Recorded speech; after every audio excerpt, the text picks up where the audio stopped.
তাইলে আমরা আমরা একটু আজকের ক্লাসটা শুরু করি। আমরা শুরু করব হচ্ছে চতুর্থ অধ্যায়, তাই না? চতুর্থ অধ্যায় জীবনী শক্তি, বায়োলজির চতুর্থ অধ্যায় জীবনী শক্তি থেকে আমরা পড়ব জীবনী শক্তি। তোমরা একটু প্রথম পৃষ্ঠাটা বের করো। প্রথম পৃষ্ঠা আমার এখানে অ্যাড করা নাই। আমরা জীবনী শক্তি এটিপি থেকে শুরু করছি। তোমাদের প্রথম পৃষ্ঠা বের করো। এখানে কয়েকটা কথা আমাদের মনে রাখতে হবে। দেখো, চতুর্থ অধ্যায়ে প্রথম পৃষ্ঠা, বইয়ে একটু লক্ষ্য করো, কাছে বই আছে? আচ্ছা, বই থাকলে বইটা একটু লক্ষ্য করো। দ্বিতীয় লাইনে চলে আসো। দেখো, সবুজ উদ্ভিদ সালোক সংশ্লেষণের মাধ্যমে সৌরশক্তিকে রাসায়নিক শক্তিতে পরিণত করে। তাইলে এই যে সালোক সংশ্লেষণ, এই সালোক সংশ্লেষণ প্রক্রিয়ায় দেখো মেইন কি সূর্যালোক। তাইলে সূর্যের আলো থেকে, সূর্যের আলোটা আমাদের পৃথিবীতে কি হিসেবে আসে বলো তো? ফোটন হিসেবে। কি থেকে কি হিসেবে? ফোটন কণা হিসেবে বিচ্ছুরিত হয়ে পৃথিবীতে আসে। তাইলে এই যে সূর্যের আলো বা ফোটন কণার ভেতরে যে শক্তিটা থাকে সেইটাকে আমরা কি বলি? সৌরশক্তি বলি, তাই না? কি শক্তি বলি? সৌরশক্তি বলি। এখন এই সৌরশক্তি আমাদের পৃথিবীতে আসলো, এসে কোনো একটা উদ্ভিদের সবুজ পাতায় পড়লো। সবুজ পাতায় কি থাকে? ক্লোরোফিল থাকে। তাইলে সেখানে সে খাদ্য তৈরি করলো। কি তৈরি করলো? খাদ্য তৈরি করলো। তাহলে এই যে সৌরশক্তি, সূর্যালোকের ভেতরে যে শক্তিটা ছিল সেই শক্তিটা কার ভেতরে চলে গেল? খাদ্যের ভেতরে চলে গেল, তাই না? তাইলে এই খাদ্যের ভেতরে যখন সৌরশক্তিটা চলে যায় তখন সেই শক্তিটা ওই খাদ্যের ভেতর কি থাকে? জমা থাকে, সঞ্চিত থাকে, তাই না? খাদ্যের ভেতর কি থাকে? জমা থাকে বা সঞ্চিত থাকে। তাহলে এই যে খাদ্যের ভেতর যে সৌরশক্তিটা যে ঢুকে সঞ্চিত হয়ে জমা হয়ে থাকলো, তখন এই সঞ্চিত শক্তিটাকে বলা হয় মূলত রাসায়নিক শক্তি। কি শক্তি বলা হয়? রাসায়নিক শক্তি। তার মানে ফাইনালি দেখো, সৌরশক্তি কি শক্তিতে পরিণত হইল? রাসায়নিক শক্তিতে পরিণত হইল। তাইলে তোমাদের এমসিকিউ আসে যে সালোক সংশ্লেষণ প্রক্রিয়ায় সৌরশক্তি কোন শক্তিতে রূপান্তরিত হয়? তাইলে সৌরশক্তি রাসায়নিক শক্তিতে রূপান্তরিত হয়। অপশনে যদি রাসায়নিক শক্তি না থেকে স্থিতিশক্তি থাকে তখন স্থিতিশক্তি দিতে হবে। ঠিক আছে? তাইলে প্রথম পৃষ্ঠা থেকে এই একটা তথ্য আমরা পড়লাম। কি তথ্য পড়লাম? যে সৌরশক্তি রাসায়নিক শক্তিতে পরিণত হয় এবং এই সালোক সংশ্লেষণ প্রক্রিয়ায় কি জাতীয় খাদ্য তৈরি হয়? পাতায় শর্করা জাতীয় খাদ্য তৈরি হয়। কি জাতীয় খাদ্য তৈরি হয় সালোক সংশ্লেষণ প্রক্রিয়ায়? শর্করা জাতীয় খাদ্য তৈরি হয়। খুবই ইম্পর্টেন্ট, জানতে হবে এমসিকিউ এর জন্য। ঠিক আছে? এখন এই যে আমাদের চতুর্থ অধ্যায়ের নাম কি? চতুর্থ অধ্যায়ের নাম হচ্ছে জীবনী শক্তি, তাই না?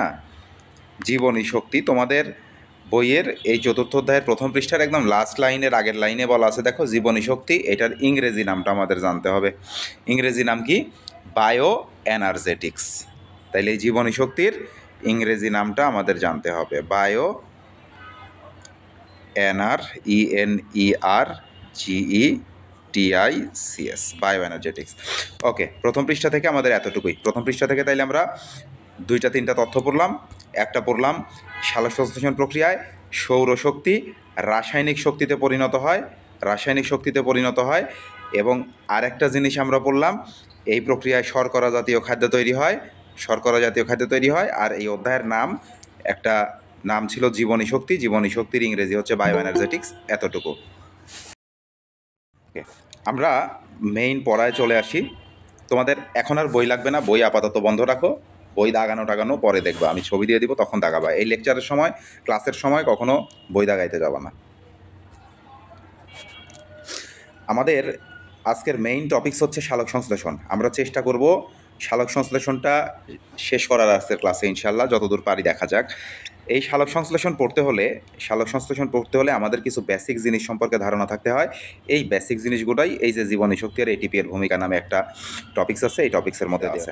তাইলে আমরা শুরু করি। খাতা থাকবে সাথে, খাতা কলম নিয়ে নাও সবাই। খাতা থাকবে, খাতায় যদি লিখতে পারো লিখবা, না লিখতে পারলে শুধু শুনলেও হবে। তবে এখানে দেখে দেখে একটু মুখস্থ করে ফেলার চেষ্টা করতে হবে ক্লাসের মধ্যেই। ক্লাসে আমরা একই পড়া বারবার বলি, বারবার রিভিশন দেয়, একবার শেষ করে আবার বলি। সো আমাদের টার্গেট হচ্ছে তোমার ক্লাস করার পরে যেন বাসায় অতিরিক্ত পরিশ্রম না করতে হয়, ক্লাসেই যেন পড়াটার 80 to 90% আমাদের হয়ে যায়, বাসায় যেন 10-20 মিনিট রিডিং দিলেই পড়াটা আমাদের হয়ে যায়, এটাই হচ্ছে আমাদের টার্গেট। বাসায় সময় অপচয় যেন আমাদের রোধ হয়। আমরা চলে আসি জীবনী শক্তি এবং এটিপি এর ভূমিকা। তাইলে এটিপি জানতে হইলে আমাদের কিছু বেসিক তথ্য জানতে হবে। এটিপি জানতে হইলে আমাদের কিছু বেসিক তথ্য জানতে হবে। তাহলে এটিপি জানার আগে আমাদের জানা লাগবে এএমপি, এডিপি, তারপরে আমাদের জানতে হবে কি এটিপি। এএমপি এর ফুল ফর্ম কি? এএমপি এর ফুল ফর্মটা একটু দেখো।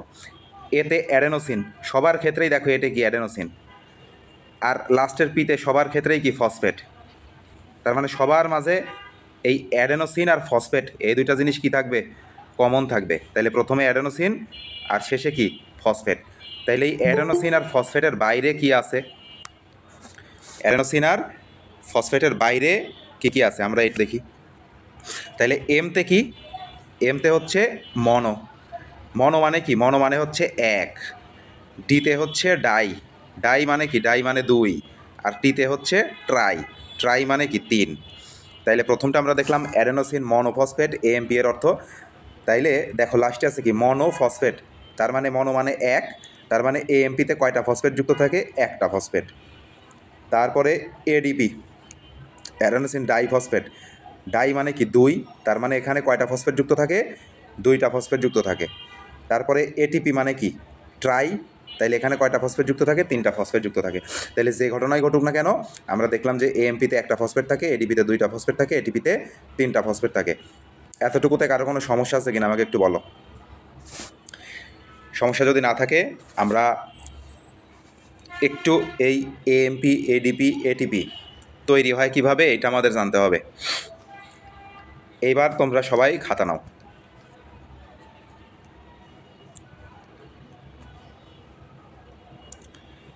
সবাই খাতা কলম নাও। খাতা কলম নিছো? দেখো আমাদের প্রত্যেকজনের নামের প্রথমে কি ছিল? অ্যাডেনোসিন ছিল না?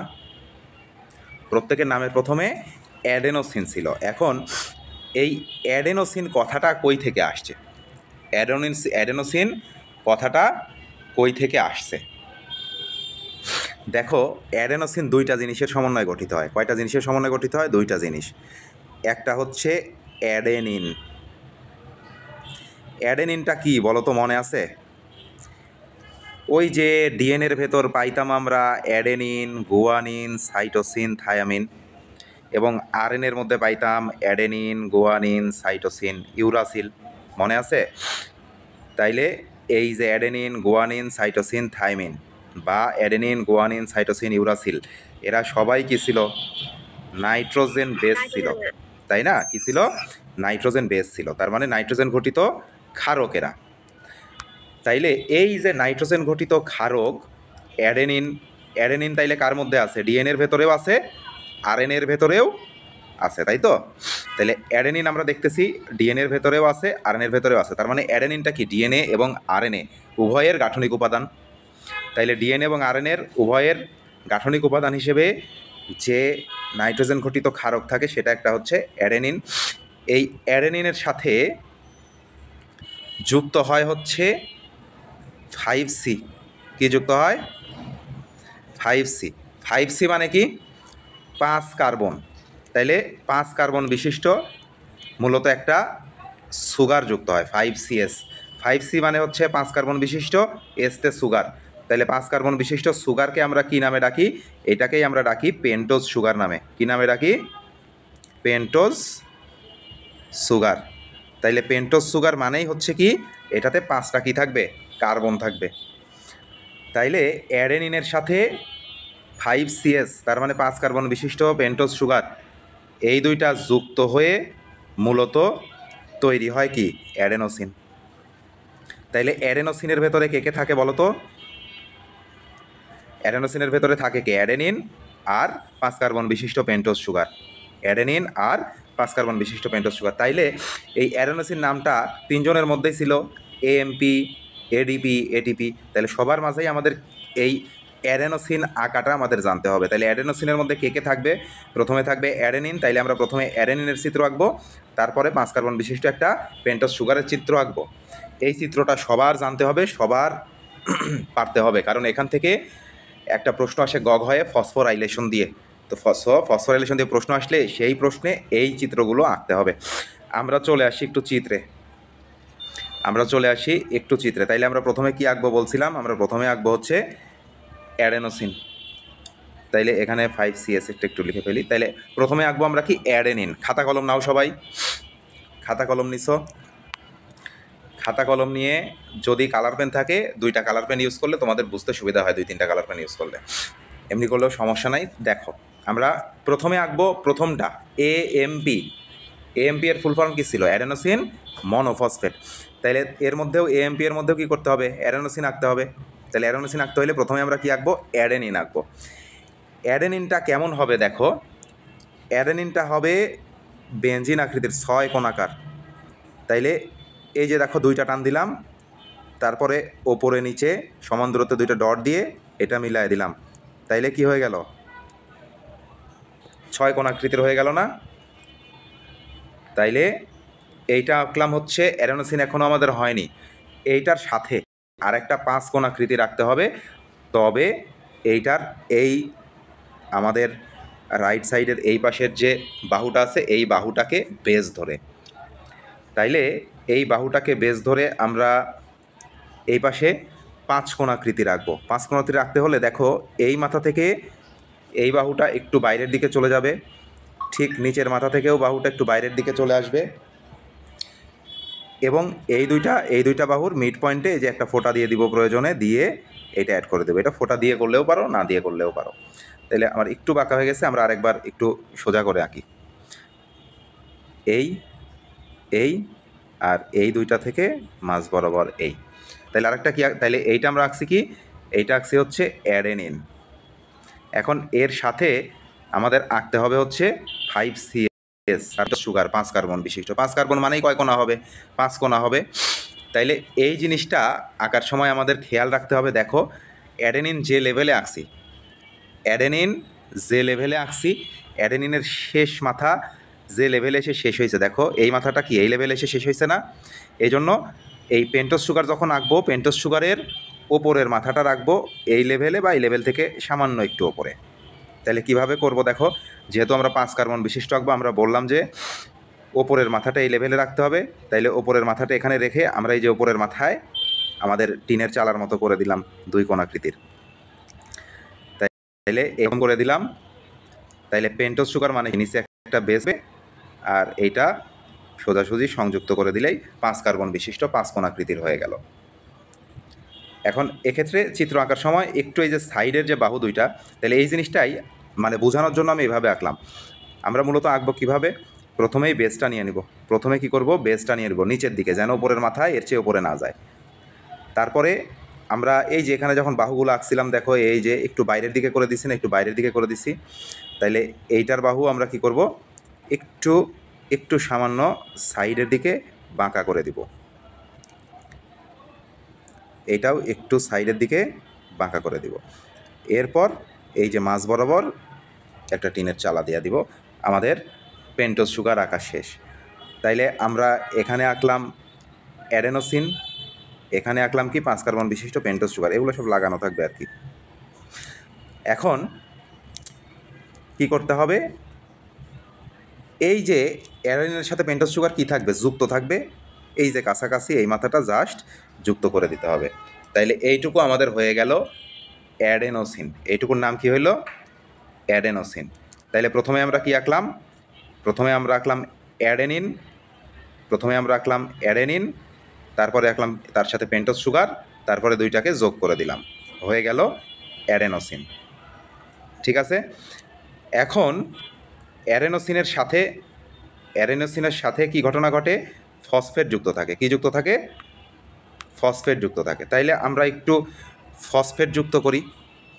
ফসফেট কোথায় যুক্ত হয় দেখো, এই যে পেন্টোজ সুগারের এক পাশের মাথাটা অ্যাডেনিনের সাথে যুক্ত থাকে, পেন্টোজ সুগারের আর এক পাশের মাথায় ঠিক ওপরের দিকে এরকম একটা হাত বানিয়ে এটার সাথে কি যোগ করে দিতে হয়? ফসফেট যোগ করে দিতে হয়। ফসফেটগুলো থাকে গোল আকৃতির। কী আকৃতির থাকে? ফসফেটগুলো থাকে গোল আকৃতির। তাইলে আমরা কি আঁকতেছি দেখো, অ্যাডেনোসিন মনোফসফেট, মনো মানে কি এক, তাইলে এখানে একটা গো লিখে দিলেই এটা হচ্ছে ফসফেট, এটা হয়ে গেল অ্যাডেনোসিন মনোফসফেট। তাইলে দেখো আমরা আমরা এএমপি আঁকি বা এডিপি আঁকি বা এটিপি আঁকি, তাইলে যেটাই আঁকি না কেন আমাদের কিন্তু এতটুকু জিনিস আঁকাই লাগতেছে প্রতিবার। তাইলে অ্যাডেনোসিন সবার মাঝেই থাকবে, তাই না? এখন অ্যাডেনোসিনের সাথে একটা ফসফেট যুক্ত হইলে সেটাকে আমরা অ্যাডেনোসিন মনোফসফেট বা এএমপি বলি। তারপরে অ্যাডেনোসিনের সাথে যদি দুইটা ফসফেট যুক্ত হয় তখন সেটাকে আমরা ডাইফসফেট বলি। যখন এর সাথে তিনটা ফসফেট যুক্ত হয় তখন এটাকে আমরা কি বলি? ট্রাইফসফেট বলি। এখন এই যুক্ত হওয়ার সময় এইটার এই ফসফেটগুলোর মাঝখানে একটু এই যে এরকম ঢেউ দিয়ে দেখাইতে হয় আর কি, ত্রিকোণাকৃতির। তাইলে আমাদের অ্যাডেনোসিনের সাথে যখন একটা ফসফেট যুক্ত থাকবে তখন সেটাকে মনোফসফেট বলবো, যখন দুইটা ফসফেট থাকবে তখন ডাইফসফেট বলবো, যখন তিনটা ফসফেট থাকবে তখন ট্রাইফসফেট বলবো। এতটুকুতে কারো কোনো সমস্যা আছে কিনা বলো? এতটুকুতে কারো কোনো সমস্যা আছে কিনা? যদি সমস্যা না থাকে আমরা একটু হেডলাইন দাও, ফসফোরাইলেশন।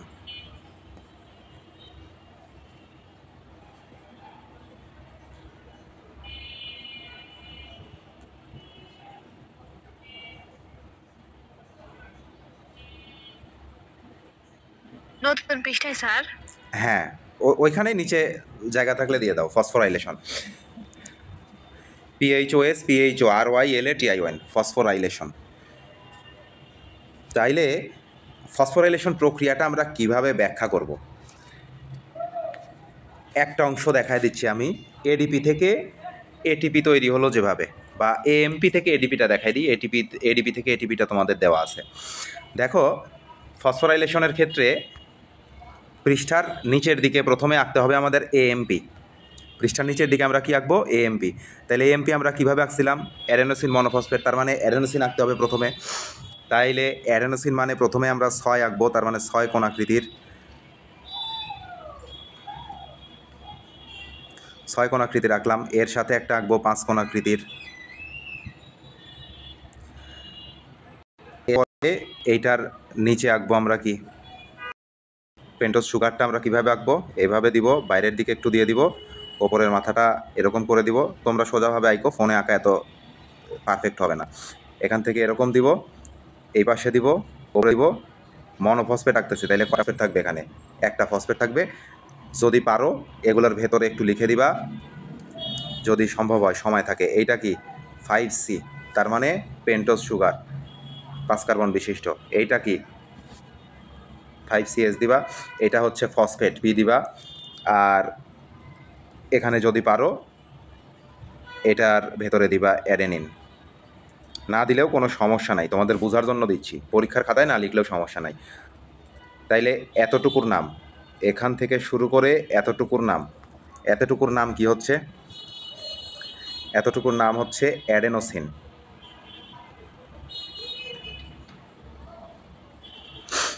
তাই না? এতটুকুর নাম হচ্ছে কি? অ্যাডেনোসিন। তাইলে মূলত আমরা কি আঁকলাম? অ্যাডেনোসিন মনোফসফেট আঁকলাম। কি আঁকলাম? Adenosine monophosphate. তাইলে অ্যাডেনোসিন মনোফসফেট থেকে আমাদের অ্যাডেনোসিন ডাইফসফেট তৈরি করব। কি তৈরি করব? Adenosine diphosphate. তাহলে ডাইফসফেট আঁকলে আমরা কীভাবে আঁকবো?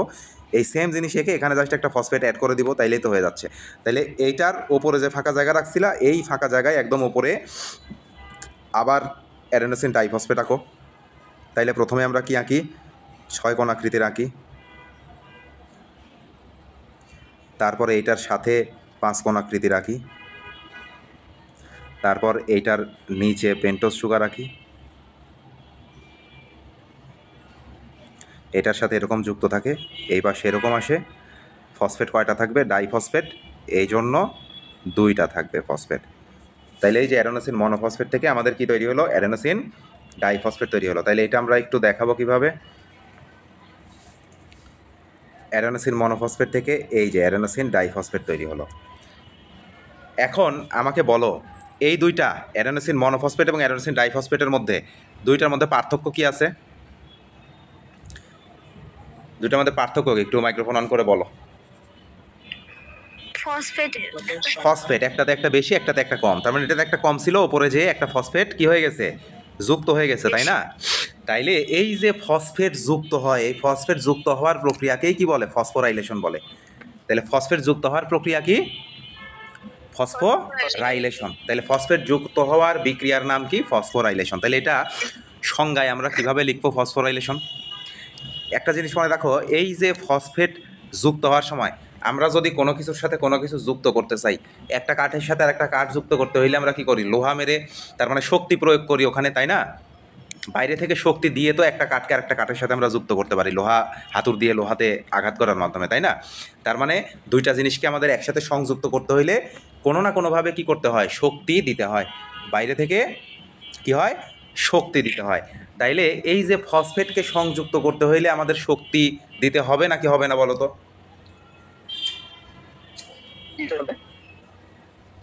বাইরে থেকে তাইলে শক্তির সরবরাহ করতে হবে, বাইরে থেকে শক্তি দিতে হবে। তাইলে একটা জিনিস আমরা বুঝতেছি যে ফসফোরাইলেশন প্রক্রিয়ায় কি যুক্ত হয়? ফসফেট যুক্ত হয়। এবং এই প্রক্রিয়ায় এই বিক্রিয়া ঘটার জন্য বাইরে থেকে আমার কি করতে হয়? শক্তি প্রদান করতে হয়, শক্তি সরবরাহ করতে হয়। তার মানে কি, এই ফসফোরাইলেশন প্রক্রিয়ায় শক্তির কি হয়? প্রয়োজন হয়। যদি আমরা শক্তি দিতে না পারি তাইলে এই ফসফোরাইলেশন প্রক্রিয়া ফসফেট এখানে কি হবে না? সংযুক্ত হবে না। ঠিক আছে? তাইলে এই দুইটা তথ্য থেকে, ফসফেট যুক্ত হওয়া এবং শক্তি লাগা, এই দুইটা তথ্য থেকে আমরা ফসফোরাইলেশনের সংজ্ঞা দিব। তাইলে এই পৃষ্ঠায় যদি জায়গা থাকে নিচে ফসফোরাইলেশনের সংজ্ঞাটা লিখে নাও, অথবা অন্য পৃষ্ঠায় লিখে নাও।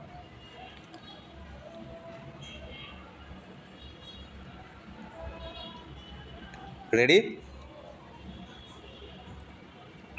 লেখো, বাইরে থেকে শক্তি প্রদানের মাধ্যমে, বাইরে থেকে শক্তি প্রদানের মাধ্যমে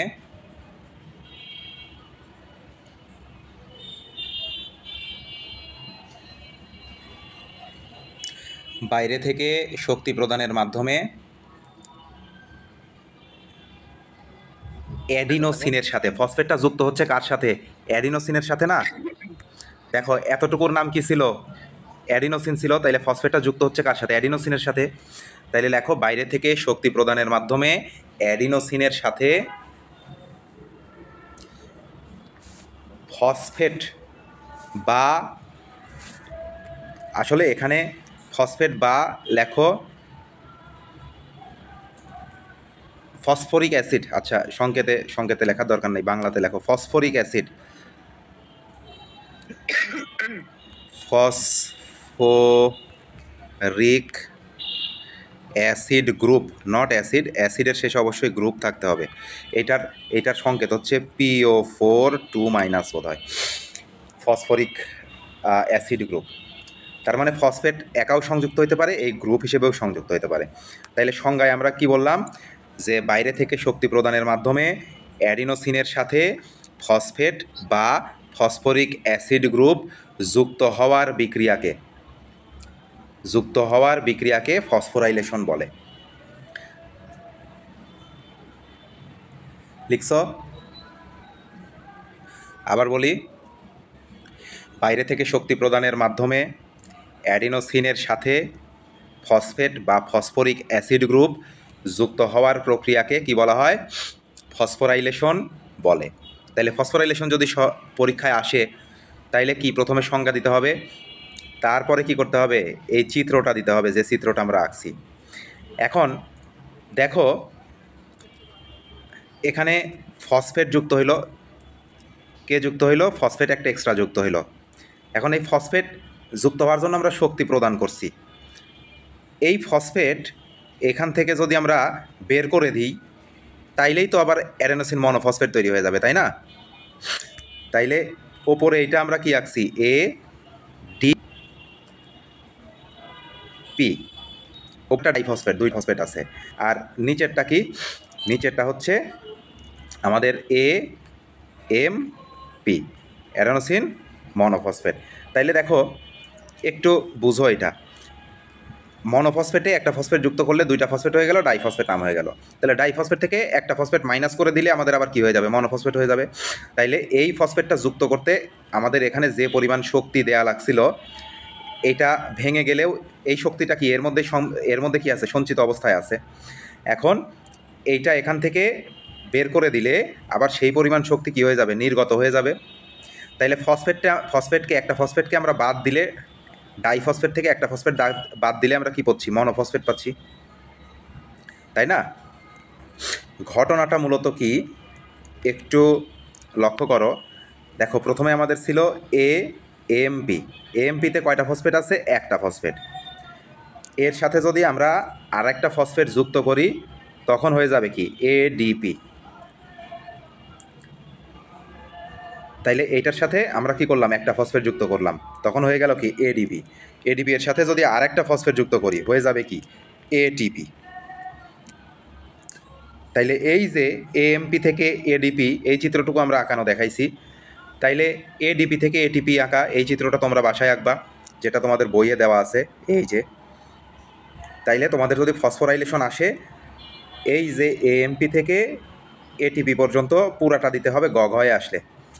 আর যদি ক হয়ে আসে তাইলে যে কোনো এক অংশ দিলেই হবে। এখন আবার এই ফসফোরাইলেশন প্রক্রিয়ায় কি হইল, ফসফেট যুক্ত হইল। তাইলে ফসফেট মুক্ত হওয়ার মানে ছেড়ে দেওয়ার প্রক্রিয়াকে এটার উল্টা বলা হয় ডিফসফোরাইলেশন। তাইলে দেখো, আমাদের এটিপি থেকে যদি একটা ফসফেট মাইনাস করি, একটা ফসফেট কি করি, মাইনাস করি, তাইলে সেটা হয়ে যাবে কি, একটা ফসফেট কমে যাবে, তখনই কি হয়ে যাবে, ডিপি হয়ে যাবে টিপি থেকে, তাই না? তার মানে কি, এডিপি হয়ে যাবে। আবার এডিপি থেকে যদি আবার আরেকটা ফসফেট মাইনাস করি তখন সে কি হয়ে যাবে, এএমপি হয়ে যাবে। তাহলে যুক্ত করার সময় আমাদের যে পরিমাণ শক্তি লাগতো ফসফেট যুক্ত করার সময়, ফসফেটকে মুক্ত করার সময় বা বের করে দেওয়ার সময় সেই পরিমাণ শক্তি আমাদের এখান থেকে কী হবে, নির্গত হয়ে যাবে। তাইলে ফসফেট যুক্ত হওয়ার প্রক্রিয়াকে কি বলে, ফসফোরাইলেশন বলে। তাইলে ফসফেট মুক্ত হওয়ার প্রক্রিয়াকে কি বলবে, ডিফসফোরাইলেশন বলবে। তাইলে ফসফোরাইলেশনের সংজ্ঞার নিচেই ডিফসফোরাইলেশনের সংজ্ঞা লিখে রাখো।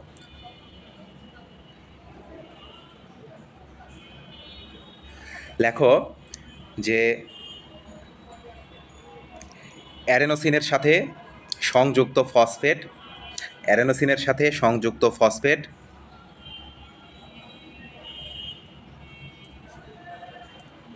মুক্ত হওয়ার সময় বা বিচ্ছিন্ন হওয়ার সময়, অ্যাডেনোসিনের সাথে সংযুক্ত ফসফেট বা ফসফেট গ্রুপ মুক্ত হবার সময় শক্তি নির্গত হয়, মুক্ত হওয়ার সময় শক্তি নির্গত হয়। এই বিক্রিয়াকে ডিফসফোরাইলেশন বলে। তাইলে অ্যাডেনোসিনের সাথে সংযুক্ত ফসফেট বা ফসফেট গ্রুপ মুক্ত হওয়ার সময় শক্তি নির্গত হয়, এই প্রক্রিয়াকে কি বলে, ডিফসফোরাইলেশন বলে। তাইলে ফসফোরাইলেশন না এসে যদি ডিফসফোরাইলেশন আসে তখন তোমরা কিভাবে আঁকবা, এই সেম চিত্রটাই আঁকতে হবে, এই যে। তাইলে এইটা হচ্ছে ফসফোরাইলেশনের চিহ্ন আর এইটা হচ্ছে কি, ডিফসফোরাইলেশনের চিহ্ন, মাইনাস হওয়ার চিহ্ন। তাইলে এখানে আমরা দেখতেছি যে ওপরে আমাদের এডিপি আর নিচে আমাদের এএমপি। একইভাবে নিচে যদি আমরা এখানে আরেকটা ফসফেট যুক্ত করে দিই তাইলে এটা হয়ে যাবে এডিপি। আর এই জায়গাতে যদি আমরা, এখানে তো জায়গা নাই, এই পাশে দেখাই, এই জায়গাতে যদি আরেকটা ফসফেট যুক্ত করে দিই তাইলে হয়ে যাবে কি, এটিপি, যে চিত্রটা তোমাদের বইয়ে দেওয়া আছে। তাইলে আমাদের ফসফোরাইলেশন সম্পর্কে শেষ। ফসফোরাইলেশন সম্পর্কে যদি কারো কোনো প্রশ্ন থাকে বলতে পারো। আমাদের বেসিকটা পড়াইতে একটু বেশি সময় লাগে, কারণ এটা ক্লিয়ার না হইলে আমরা পরবর্তীতে আগানো কঠিন হয়ে যায়, এই জন্য একটু সময় নিয়ে বারবার বলে পড়াইলাম। এখন আমাদের এই ঘটনাটা আমাদের পড়া হয়ে গেছে, আমরা বইয়ে চলে আসি। দেখো, বইয়ে যেগুলো দেওয়া আছে চিত্র আমরা অলরেডি পড়ে ফেলছি। তাইলে আমরা দেখি, এই যে চিত্রের নিচে যেখানে লেখা আছে, দেখো এডিপি এর সাথে একটা ফসফেট যুক্ত হয়ে কি গঠন করছে, অ্যাডেনোসিন ট্রাইফসফেট গঠন করছে। এই সময় যতখানি শক্তি বাইরে থেকে সরবরাহ করতে হয়, বাইরে থেকে দিতে হয়, ঠিক এটিপি যখন ভেঙে যায়, তার মানে এটিপি থেকে একটা ফসফেট মুক্ত হয়ে যায়, একটা ফসফেট মুক্ত হইলে কি গঠন করবে, এডিপি গঠন করবে। সেই সময় সমান পরিমাণ ততখানি শক্তিই কী হয়, নির্গত হয়, মানে বের হয়ে যায়। তাইলে তাইলে প্রথম অংশটাকে বলা হয় কি, ফসফেট যুক্ত হচ্ছে, প্রথম অংশটাকে বলা হয় ফসফোরাইলেশন, এবং পরের অংশটা কি, ডিফসফোরাইলেশন। তার মানে ফসফোরাইলেশন আর ডিফসফোরাইলেশন এই দুইটা বিক্রিয়া চক্রাকারে একই সাথে কী হইতে থাকে, চলতে থাকে। এখন আমরা যে কথাগুলো বলছি এই কথাগুলোই এখানে দেওয়া আছে। দেখো, ডিএনএ এবং আরএনএর গাঠনিক উপাদান হচ্ছে অ্যাডেনিন। এই অ্যাডেনিনে একটা কি, অ্যাডেনিনটা নাইট্রোজেন বেস বা নাইট্রোজেন ঘটিত ক্ষারক আমরা জানি। এর সাথে 5 কার্বন বিশিষ্ট একটা সুগার, যার নাম কি, রাইবোজ সুগার। তাহলে 5 কার্বন বিশিষ্ট আমরা যে পেন্টোজ সুগার বলছিলাম তার নাম হচ্ছে কি, রাইবোজ সুগার। এই রাইবোজ সুগার যুক্ত হয়ে কি গঠন করে, অ্যাডেনোসিন গঠন করে। তাহলে অ্যাডেনোসিন কার কার সমন্বয়ে গঠিত হইল, অ্যাডেনিনের সমন্বয়ে আর রাইবোজের সমন্বয়ে। তার মানে এই যে এই অংশটা অ্যাডেনিন ছিল আর এইটা কি ছিল, রাইবোজ সুগার ছিল। তাইলে এইটুকু মিলে অ্যাডেনোসিন গঠন করতেছে। তারপরে এই অ্যাডেনোসিনের সাথে এই পেন্টোজ সুগারের সাথে বা অ্যাডেনোসিনের সাথে ফসফেট বা ফসফরিক গ্রুপ যুক্ত হয়। একটা যুক্ত হইলে অ্যাডেনোসিন মনোফসফেট, দুইটা যুক্ত হইলে অ্যাডেনোসিন ডাইফসফেট, তিনটা যুক্ত হইলে অ্যাডেনোসিন ট্রাইফসফেট গঠন করে। এই সময় বাইরে থেকে কি দিতে হয়, শক্তি দিতে হয়। এই বিক্রিয়ার নাম কি, ফসফোরাইলেশন। তাহলে ফসফেট যুক্ত হওয়ার প্রক্রিয়ার নাম ফসফোরাইলেশন। আর ডিফসফোরাইলেশনকে বিপরীত প্রক্রিয়া, এই প্রক্রিয়ায় ফসফেট যুক্ত হচ্ছে, আর ডিফসফোরাইলেশনে ফসফেট কী হয়ে যাবে, মুক্ত হয়ে যাবে। তাহলে ফসফেট গ্রুপ এই যে বিচ্ছিন্ন হয়ে যায়। তাহলে ফসফেট গ্রুপ বিচ্ছিন্ন হইলে এই সময় যে পরিমাণ শক্তি লাগছিল যুক্ত হওয়ার সময়, ঠিক এটা বিচ্ছিন্ন হওয়ার সময় সেই পরিমাণ শক্তি বের হয়ে আসে। এই প্রক্রিয়ার নাম কি, ডিফসফোরাইলেশন। দেখো, ডিফসফোরাইলেশন। তাইলে এই যে ফসফোরাইলেশনের আগে কি আছে, ডি আছে। এই ডি মানে হচ্ছে বাদ, ডি মানে কি, বাদ। ফসফোরাইলেশন মানে ফসফেট বাদ। তাহলে ফসফেট বাদ দেওয়ার প্রক্রিয়াকে ডিফসফোরাইলেশন বলা হয়, আর ফসফেট যোগ করার প্রক্রিয়াকে ফসফোরাইলেশন। ফসফেট বাদ দেওয়ার প্রক্রিয়াকে ডিফসফোরাইলেশন, ফসফেট যোগ করার প্রক্রিয়াকে শুধু ফসফোরাইলেশন। ঠিক আছে। এখন এই যে আমাদের ফসফোরাইলেশন প্রক্রিয়ায় শক্তি দিচ্ছি বাইরে থেকে, সেই শক্তিটা ফসফেটের মধ্যে কী থাকতেছে, সঞ্চিত থাকতেছে। তাহলে কী পরিমাণ শক্তি ফসফেটের ভেতরে সঞ্চিত থাকে, এটা এমসিকিউ এর জন্য ইম্পর্টেন্ট। তাহলে এটিপিতে কয়টা ফসফেট থাকে, এটিপিতে 3টা ফসফেট থাকে, ট্রাইফসফেট। তাহলে এটিপিতে মনে রাখো 3টা ফসফেট থাকে, এটার মধ্যে 7.3, লাস্টে 3 আছে, 7.3 কিলো ক্যালোরি শক্তি থাকে। 3 দিয়েই 30.5 কিলো জুল। তাহলে কিলো ক্যালোরিকে কিলো জুলে কনভার্ট করলে 30.55 হয়। তাহলে এই লাইনটা এমসিকিউ এর জন্য খুবই গুরুত্বপূর্ণ এবং কয়েও আসতে পারে, স্টার করে রাখো। তাইলে এটিপির প্রান্তে যে ফসফেট গ্রুপ আছে তার ভেতরে 7.3 কিলো ক্যালোরি বা 30.55 কিলোজুল শক্তি জমা থাকে। খুবই ইম্পর্টেন্ট এমসিকিউ এর জন্য। এই পৃষ্ঠায় আশা করি কারো কোনো সমস্যা নাই। আমরা চলে যাই পরের পৃষ্ঠায়। এখন এই যে এটিপি বা এডিপি তৈরির সময়, মানে ফসফোরাইলেশন হওয়ার সময় আমাদের যে শক্তি দিতে হচ্ছে, তাইলে ফসফোরাইলেশন এই প্রক্রিয়াটা মূলত কোথায় হয়, আমাদের কোষের মধ্যেই তো হয়, তাই না, আমাদের কোষের ভেতর হয়। তাইলে এই কোষের ভেতর ফসফোরাইলেশন যখন হয় তখন যে শক্তিটা দিতে হয় এই বিক্রিয়ায়, এই শক্তি দেয় মূলত দুইটা জিনিস। আমাদের কোষের ভেতরে যে মাইটোকন্ড্রিয়া আছে, মাইটোকন্ড্রিয়া দেয় আর প্লাস্টিড দেয়। মনে রাখবা, আমাদের যারা এমপি থাকে, এমপি তারা অনেক পাওয়ারফুল থাকে, তাদের অনেক শক্তি থাকে। তার মানে আমাদের শক্তি দেয় কি, এমপিরা। তাহলে এমতে মাইটোকন্ড্রিয়া আর পিতে কে, প্লাস্টিড। তাইলে ফসফোরাইলেশন প্রক্রিয়ায় শক্তি সরবরাহ করে কে, মাইটোকন্ড্রিয়া এবং প্লাস্টিড। তাইলে এমপির শক্তি কই থাকে, আমরা জানি যে আমাদের যারা এমপি আছে তারা শক্তিশালী, তাদের কাছে বিভিন্ন ধরনের অস্ত্র টস্ত্র থাকে। তাইলে এই এমপিরও একটা অস্ত্র থাকে, এই এমপিরও কি থাকে, একটা অস্ত্র থাকে। সেই অস্ত্রের নাম হচ্ছে ইটিএস। অস্ত্রের নাম কি, ইটিএস। তাইলে ইতে কি, ইতে হচ্ছে ইলেকট্রন, টিতে হচ্ছে ট্রান্সপোর্ট, এসতে সিস্টেম। ইলেকট্রন ট্রান্সপোর্ট সিস্টেম, তার মানে ইলেকট্রন প্রবাহ তন্ত্র। এই মাইটোকন্ড্রিয়া এবং প্লাস্টিড এর ভেতরে ইলেকট্রন প্রবাহতন্ত্র বা ইটিএস হয়, এবং এই ইটিএসের মাধ্যমেই তারা শক্তি সরবরাহ করে। তাইলে দেখো, এই যে মাইটোকন্ড্রিয়া এবং প্লাস্টিড উভয়েরই কী রয়েছে, ইলেকট্রন ট্রান্সপোর্ট সিস্টেম বা সংক্ষেপে ইটিএস রয়েছে। তাহলে ইটিএস কি একটা জৈব অণু, তার মানে এটা একটা সিস্টেম মূলত। এইটা বাহ্যিক শক্তির উৎস থেকে, যেরকম সূর্য থেকে বা আমাদের খাবার থেকে, সেখান থেকে শক্তি নেয়, নিয়ে এই যে ফসফেট গ্রুপে প্রদান করে এটিপি তৈরির সময় বা এডিপি তৈরির সময় বা এমপি তৈরির সময়। ঠিক আছে। এখন মাইটোকন্ড্রিয়া এই শক্তিটা কই থেকে নেয়, ইটিএসের মাধ্যমে যে শক্তিটা দিবে এই শক্তিটা কই থেকে নেয়, মূলত গ্লুকোজ থেকে নেয়। গ্লুকোজকে বলা হচ্ছে অন্যান্য পুষ্টি উপাদান বা গ্লুকোজ থেকে নেয়। আর আমাদের গ্লুকোজের পাশাপাশি আর কই থেকে নেয়, NADH2 থেকে নেয়। তাইলে মনে রাখবা মাইটোকন্ড্রিয়া এবং প্লাস্টিড উভয়ের একটা অস্ত্র আছে ইটিএস, আর ইটিএস যদি অস্ত্র হয় তাইলে এই ইটিএসের গুলি মাইটোকন্ড্রিয়ার ক্ষেত্রে দুইটা। মাইটোকন্ড্রিয়ার ক্ষেত্রে কয়টা? দুইটা। একটা হচ্ছে গ্লুকোজ, একটা কি গ্লুকোজ বা পুষ্টি, আর আর একটা কি, আর একটা হচ্ছে NADH। NADH কি আমরা একটু পরেই পড়বো ডিটেলস। তাহলে আপাতত এইটু মনে করো, NADH2 দেওয়া আছে, NADH2। আচ্ছা কিছু থাকতে পারে, আবার এই জিনিসটাই এইভাবেও তোমাদের অপশন H+, দুইটা H+, এইভাবেও থাকতে পারে। ঠিক আছে, তাইলে আমরা দেখলাম যে ফসফোরাইলেশন প্রক্রিয়ায় মাইটোকন্ড্রিয়া এবং প্লাস্টিড শক্তি সরবরাহ করে, তাদের উভয়ের মধ্যে একটা জৈব অণু থাকে ইটিএস। ইটিএসটা তাদের শক্তি সাপ্লাইয়ের মাধ্যম, এবং মাইটোকন্ড্রিয়া যে শক্তিটা সাপ্লাই করবে সেই শক্তিটা পায় গ্লুকোজ বা পুষ্টি এবং NADH2 থেকে। তাইলে আমরা দেখি এই যে প্লাস্টিড শক্তিটা কই থেকে পায়? প্লাস্টিড কই থাকে? উদ্ভিদে থাকে। তাইলে উদ্ভিদে কি থাকে? প্লাস্টিডের ভেতরে ক্লোরোপ্লাস্ট থাকে, আর ক্লোরোপ্লাস্ট শক্তি নেয় কই থেকে? সূর্যালোক থেকে সালোক সংশ্লেষণের সময়। এই জন্য বলা হয় প্লাস্টিড যে শক্তিটা নেয় সেই শক্তির উৎস হচ্ছে সূর্যালোক। তাহলে সূর্যের আলো মূলত আমাদের কাছে কী হিসেবে আসে? ফোটন হিসেবে আসে। তাহলে সূর্যালোক বা ফোটন আমাদের হচ্ছে কার অস্ত্র? প্লাস্টিডের অস্ত্র। তাইলে আমরা মাইটোকন্ড্রিয়ার অস্ত্র দেখলাম গ্লুকোজ আর NADH2, আর হচ্ছে আমাদের প্লাস্টিডের অস্ত্র দেখলাম হচ্ছে সূর্যালোক বা ফোটন কণা। দেখো আমরা ফোটন কথাটা কই থেকে আসছে? আমরা ফটো লিখি না, ফটো তুলি, ফটো মানে ছবি। ফটোতে মূলত কি ব্যবহার করা হয়? আলো ব্যবহার করা হয়। আলো না থাকলে কি ফটো তুলতে পারবো? অন্ধকারে কোনো ছবি উঠবে না। তাইলে এই যে আলো মানেই হচ্ছে কি ফোটন। তাইলে সূর্যের আলো আমাদের কাছে আসে ফোটন হিসেবে, ফোটন কণা হিসেবে।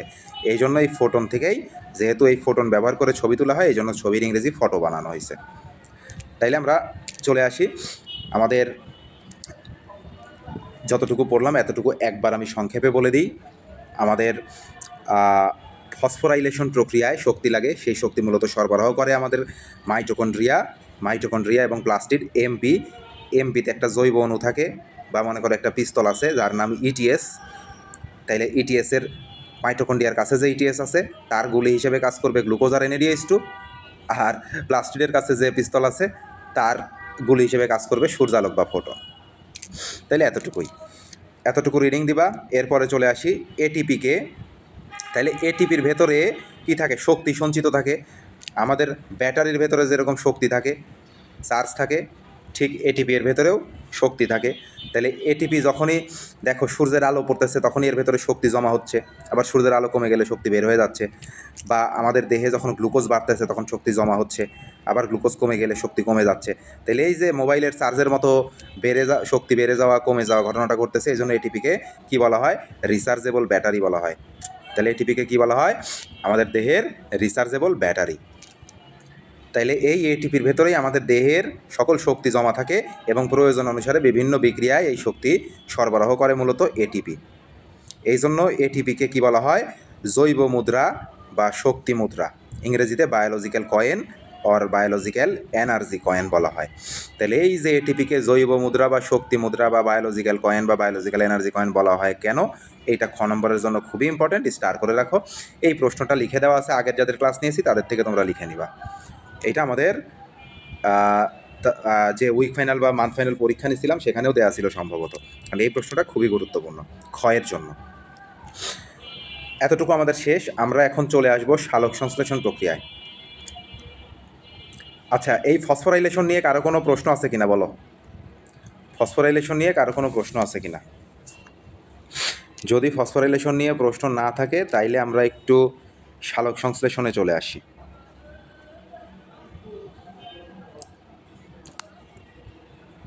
9:04 বেজে গেছে রে। ওকে, সালোক সংশ্লেষণে চলে আসি। সালোক সংশ্লেষণের ইংরেজি নামটা আমাদের জানতে হবে ফটোসিনথেসিস। সালোক সংশ্লেষণের ইংরেজি নাম কি? ফটোসিনথেসিস। তাইলে প্রথমে আমাদের সালোক সংশ্লেষণের সংজ্ঞা জানতে হবে। তাইলে সবুজ উদ্ভিদে কার্বোহাইড্রেট জাতীয় খাদ্য তৈরি হওয়ার প্রক্রিয়াকে সালোক সংশ্লেষণ বলে। এটা আরও সুন্দর করে লিখে দেওয়া আছে, ওদের থেকে যদি কালেক্ট করতে পারো কালেক্ট করে নিবা। তার মানে কি? এটা সূর্যালোকের উপস্থিতিতে আমাদের সূর্যালোক যদি না থাকে তাইলে কি হবে, সালোক সংশ্লেষণ হবে না। তাইলে সূর্যালোক লাগবে, এর সাথে কি লাগে, কার্বন ডাই অক্সাইড লাগবে। কার্বন ডাই অক্সাইড কই থেকে আসে, বাতাস থেকে আসে। আমরা যে কার্বন ডাই অক্সাইডটা ছাড়তেছি প্রশ্বাসের মাধ্যমে, এটা বাতাসে থেকে যাচ্ছে, বাতাস থেকে গাছ কী করতেছে, এই কার্বন ডাই অক্সাইডটাকে গ্রহণ করে সালোক সংশ্লেষণে ব্যবহার করতেছে। তাইলে সূর্যের আলো লাগে, কার্বন ডাই অক্সাইড লাগে, এবং কি লাগে, পানি লাগে। তাইলে সালোক সংশ্লেষণের জন্য প্রয়োজনীয় উপাদান আমরা কি পাচ্ছি, সূর্যালোক, কার্বন ডাই অক্সাইড এবং পানি। এই প্রক্রিয়ায়, সালোক সংশ্লেষণ প্রক্রিয়ায় কী জাতীয় খাদ্য তৈরি হয়, কার্বোহাইড্রেট বা শর্করা জাতীয় খাদ্য তৈরি হয়। তাহলে সালোক সংশ্লেষণ মূলত উদ্ভিদের কোথায় ঘটে, সবুজ অঙ্গে ঘটে। এখন উদ্ভিদ সবুজ হইলে সেখানে ঘটবে, অথবা সবুজ কোনো অঙ্গ থাকলে সেখানে মূলত ঘটে। সবুজ অঙ্গে কেন ঘটে, সেখানে কি থাকে, প্লাস্টিড থাকে, প্লাস্টিডে কি থাকে, ক্লোরোফিল থাকে। তাইলে ক্লোরোফিলে সালোক সংশ্লেষণ হয়। এখন আমরা একটু দেখি যে সালোক সংশ্লেষণের জন্য প্রয়োজনীয় উপকরণ কী কী। তাহলে ক অথবা ক্ষয়ে আসতে পারে সালোক সংশ্লেষণের জন্য প্রয়োজনীয় উপকরণ লেখো। তখন সালোক সংশ্লেষণের সংজ্ঞা দিতে হবে, দিয়ে উপকরণগুলোর নাম লাগবে। তাইলে সবুজ উদ্ভিদ লাগে, সবুজ উদ্ভিদ মানেই কি, এখানে ক্লোরোফিল লাগবে। তাইলে একটা আসলো ক্লোরোফিল। তারপরে আলো, আলো মানে কি, সূর্যালোক, সূর্যালোক লিখবা, শুধু আলো লিখবা না। তাইলে ক্লোরোফিল লাগে, সূর্যালোক লাগে। তাইলে ক্লোরোফিল কোথায় আছে, সবুজ পাতায় আছে। আলো কই থেকে আসে, সূর্য থেকে আসে। পানি কই থেকে আসে রে, উদ্ভিদে মাটি থেকে আসে, শেকড়ের মাধ্যমে পানি চুষে একদম আমাদের উদ্ভিদের পাতা পর্যন্ত নিয়ে যায়। আর বাতাস থেকে আসে কি, কার্বন ডাই অক্সাইড। তাইলে কে কই থেকে আসলো, ক্লোরোফিল পাতায় আছে, আলো সূর্য থেকে আসলো, পানি মাটি থেকে মূল বা শেকড়ের মাধ্যমে আসলো, আর কার্বন ডাই অক্সাইড কই থেকে আসলো, বাতাস থেকে আসলো। বাতাস থেকে কার্বন ডাই অক্সাইড কই দিয়ে, কোন দিক দিয়ে ঢুকে বলো তো, আমরা পড়ছিলাম পত্ররন্ধ্র, পাতার নিচে ছোট ছোট আণুবীক্ষণিক ছিদ্র থাকে যেগুলোকে পত্ররন্ধ্র বলে, এই পত্ররন্ধ্র দিয়ে কার্বন ডাই অক্সাইড ঢোকে। তাইলে সালোক সংশ্লেষণ কী প্রক্রিয়া, একটা জৈব রাসায়নিক প্রক্রিয়া। সালোক সংশ্লেষণ কী প্রক্রিয়া, একটা জৈব রাসায়নিক প্রক্রিয়া। তাহলে এতটুকু থেকে আমরা একটা সংজ্ঞা সুন্দর করে বানাইতে পারি। দেখো সালোক সংশ্লেষণ কাকে বলে, এটা যদি আসে, তাইলে যে জৈব রাসায়নিক প্রক্রিয়ায়, যে জৈব রাসায়নিক প্রক্রিয়ায় কার কার সহযোগিতায়, তাহলে যে জৈব রাসায়নিক প্রক্রিয়ায়, দেখো আগে আমরা ক্লোরোফিল বলবো না, ক্লোরোফিল বললেও সমস্যা নাই। দেখো ক্লোরোফিল, পানি, ক্লোরোফিল, আলো, পানি এবং কার্বন ডাই অক্সাইডের উপস্থিতিতে। তাইলে যে জৈব রাসায়নিক প্রক্রিয়ায় ক্লোরোফিল, আলো, পানি এবং কার্বন ডাই অক্সাইড এর উপস্থিতিতে, ঘটনাটা কোথায় ঘটে, সবুজ উদ্ভিদে। সবুজ উদ্ভিদের, বিশেষ করে পাতায়, সবুজ উদ্ভিদে কার্বোহাইড্রেট জাতীয় খাদ্য তৈরি হওয়ার প্রক্রিয়াকেই কি বলা হয়, সালোক সংশ্লেষণ বলা হয়। আরেকবার বলি, যে জৈব রাসায়নিক প্রক্রিয়ায় ক্লোরোফিল, আলো, পানি এবং কার্বন ডাই অক্সাইডের উপস্থিতিতে সবুজ উদ্ভিদে, বিশেষ করে সবুজ উদ্ভিদের পাতায় কার্বোহাইড্রেট বা শর্করা জাতীয় খাদ্য তৈরির প্রক্রিয়াকে কি বলে, সালোক সংশ্লেষণ বলা হয়। তাহলে সালোক মানে কি, আলোর উপস্থিতিতে, আলো, এই জন্যই দেখো ফটো। আর সংশ্লেষণের ইংরেজি কি, সিনথেসিস, এই জন্য এটা নাম হয়ে গেল কি, ফটোসিনথেসিস। তাইলে এতটুকু গেল আমাদের সালোক সংশ্লেষণের সংজ্ঞা। সবচেয়ে গুরুত্বপূর্ণ যেটা, সালোক সংশ্লেষণের এই বিক্রিয়া, তোমার নিজের নাম, নিজের বাপ দাদার নাম সব ভুলে গেলেও এই বিক্রিয়াটা ভোলা যাবে না। তাইলে সালোক সংশ্লেষণের সংজ্ঞা দিলাম। এরপরে পরের প্যারায় আমাদের লিখতে হবে কি, আমাদের কার্বন ডাই অক্সাইড লাগে জানি। তাহলে কয় অণু কার্বন ডাই অক্সাইড লাগে সালোক সংশ্লেষণে, 6 অণু কার্বন ডাই অক্সাইড লাগে। তাহলে 6 অণু কার্বন ডাই অক্সাইড এবং 12 অণু কি, পানি। 6 অণু কার্বন ডাই অক্সাইড, 12 অণু পানি, সূর্যালোকের উপস্থিতিতে। কার উপস্থিতিতে, সূর্যালোকের উপস্থিতিতে বা সূর্যালোকের সাহায্যে সবুজ উদ্ভিদের পাতায়, ক্লোরোফিল আছে মানে কি, সবুজ উদ্ভিদের পাতায় কি তৈরি করে, শর্করা জাতীয় খাদ্য তৈরি করে। দেখো C6H12O6, এইটা কার সংকেত রে, গ্লুকোজ। গ্লুকোজের সংকেত। তাইলে এই যে গ্লুকোজ জাতীয় খাদ্য তৈরি করে, কি জাতীয় খাদ্য তৈরি করে, গ্লুকোজ জাতীয়। এখন অপশনে যদি শর্করা জাতীয় বা কার্বোহাইড্রেট জাতীয় না থাকে, গ্লুকোজ থাকে, তাইলে কি গ্লুকোজই দিতে হবে। তাইলে গ্লুকোজটা মূলত কি জাতীয় খাদ্য, শর্করা বা কার্বোহাইড্রেট জাতীয় খাদ্য। তাইলে শর্করা জাতীয় খাদ্য তৈরি করে। তাইলে উদ্ভিদের মূলত দরকার কোনটা, এই খাদ্যটা, গ্লুকোজটা। মেইন প্রোডাক্ট তাহলে সালোক সংশ্লেষণের কি, মেইন প্রোডাক্ট হচ্ছে এই C6H12O6, তাই তো। এর সাথে আরও দুইটা জিনিস তৈরি হয়, এর সাথে আরও দুইটা জিনিস তৈরি হয়। তাইলে এই মেইন প্রোডাক্টের সাথে যদি অন্যান্য কোনো প্রোডাক্ট তৈরি হয় সেগুলোকে বলা হয় বাই প্রোডাক্ট। কি বলা হয়? By product. বাই প্রোডাক্টের বাংলা হচ্ছে উপজাত। বাই প্রোডাক্টের বাংলা কি? উপজাত। তাইলে এই উপজাতের একটা সাধারণ উদাহরণ আমরা আমাদের লাইফে ব্যবহার করি, কিন্তু আমরা জানি না। আমরা শীতের সময় আমাদের হাত পা ফেটে গেলে কী দিই রে? গ্লিসারিন দিই না? এই গ্লিসারিনটা কিভাবে তৈরি হয়? যখন তোমার হচ্ছে আখ থেকে চিনি তৈরি হয় তখন এটার বাই প্রোডাক্ট হিসেবে, উপজাত হিসেবে গ্লিসারিন তৈরি হয়। ঠিক আছে? তাইলে এই যে মেইন জিনিসের পাশাপাশি অন্য কোনো জিনিস তৈরি হলে সেগুলোকে আমরা বাই প্রোডাক্ট বা উপজাত বলি। তাইলে তোমাদের প্রশ্ন আসে, সালোকসংশ্লেষণ প্রক্রিয়ার প্রধান হিসেবে কোনটা উৎপাদিত হয় বা প্রধান উপাদান কোনটা? তাইলে প্রধানত মেইন প্রোডাক্ট কোনটা? গ্লুকোজ বা কার্বোহাইড্রেট বা শর্করা। এর সাথে বাই প্রোডাক্ট কোনটা?